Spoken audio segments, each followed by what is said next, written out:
Assalamualaikum warahmatullahi wabarakatuh. Apa kabar teman-teman semuanya? Semoga selalu dalam lindungan Allah Subhanahu wa taala dan selalu diberikan kesehatan. Amin ya rabbal alamin. Pada kesempatan kali ini kita akan membahas tentang cita-citaku menjadi anak soleh. Di bab ketiga ini kita akan membahas tentang orang jujur disayang Allah, hormat dan patuh pada orang tua dan guru, dan sikap menghargai pendapat. Baik, sebelum kita lanjut, kita bahas terlebih dahulu tujuan pembelajarannya. Yang pertama yaitu mengetahui dan mencontoh perilaku jujur dalam kehidupan sehari-hari. Kemudian mengetahui dan mencontoh perilaku hormat dan patuh kepada orang tua dan guru. Nah, bisa kalian lihat di sini ada peta konsepnya. Bisa kalian lihat di situ jujur, yaitu ada 3. Jujur kepada Allah, jujur kepada diri sendiri, dan jujur kepada orang lain. Kemudian ada hormat dan patuh, dan ada menghargai pendapat. Dalam hadis disebutkan dari Abdullah ibnu Mas'ud, Rasulullah Shallallahu Alaihi Wasallam bersabda, "Alaikum bisidqi, fa inna sidqa yahdi ilal birri, innal birra yahdi ilal jannah." Rawahul Bukhari wa Muslim. Yang artinya, hendaknya kamu selalu jujur, karena kejujuran itu akan membawa kepada kebaikan, dan kebaikan itu akan membawa ke dalam surga.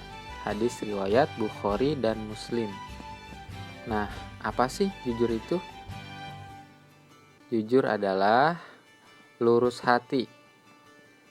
Nah, orang yang jujur selalu berkata benar dan bertindak apa adanya, tanpa ada menambah ataupun mengurangi.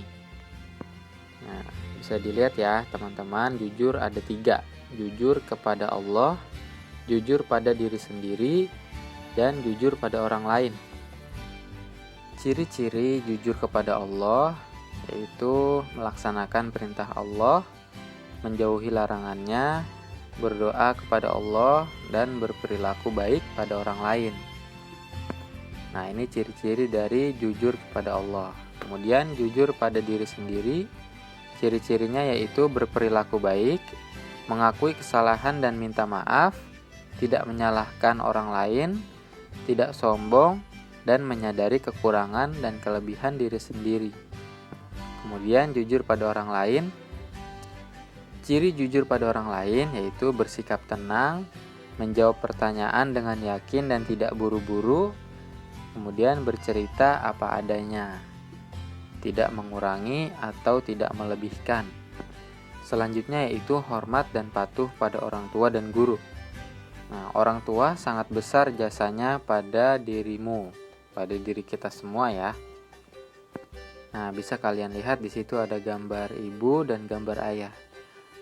Ibu kalian mengandung kalian selama 9 bulan lamanya di dalam perut.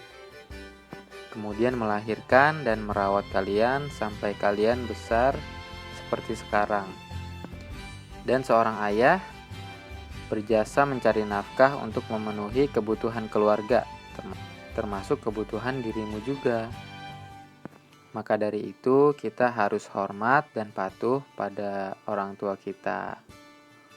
Kemudian kita juga harus hormat dan patuh pada guru, karena guru yang mengajar dan membimbing kita. Kita mendapatkan banyak pelajaran sebagai bekal untuk masa depan kita ketika kita belajar dengan guru di sekolah. Nah, beberapa hal yang dapat kita lakukan untuk menghormati guru diantaranya yaitu jika guru sedang mengajar, maka perhatikan. Jangan mengobrol, jangan bercanda, jangan bermain di belakang. Kemudian mengucapkan salam jika bertemu. Kemudian berbicara dengan sopan dan santun. Selanjutnya yaitu menghargai pendapat. Menghargai pendapat berarti sikap menghormati apa yang menjadi pikiran atau usulan orang lain. Jadi kita tidak boleh menang sendiri. Nah, di sini ada hal-hal yang harus dilakukan agar tercipta sikap menghargai pendapat. Pertama, menghormati orang lain. Yang kedua, mendengar pendapat orang lain. Yang ketiga, rendah hati. Dan yang keempat, yaitu mau berdiskusi dan tidak ingin menang sendiri. Jadi agar tercipta sikap menghargai pendapat, kita harus melakukan hal-hal yang bisa kalian lihat di sini. Nah, jika tidak memiliki sikap menghargai pendapat, maka hal-hal berikut akan terjadi. Yang pertama yaitu bisa ribut sesama teman, bisa terjadi merendahkan orang lain, tidak mau mendengar orang lain berbicara, dan sombong, merasa paling pintar dan ingin menang sendiri. Nah, di sini bisa kalian lihat kalau kita tidak memiliki sikap menghargai pendapat, maka keempat hal ini bisa terjadi. Maka harusnya kita hindari ya teman-teman. Nah, hikmah yang bisa kita ambil ketika kita bersikap menghargai pendapat yaitu terciptanya hidup rukun dan damai, kemudian mempunyai banyak teman, terus disayang orang tua, kemudian membuat orang lain senang. Nah, keempat hal ini adalah hikmah dalam bersikap menghargai pendapat orang lain.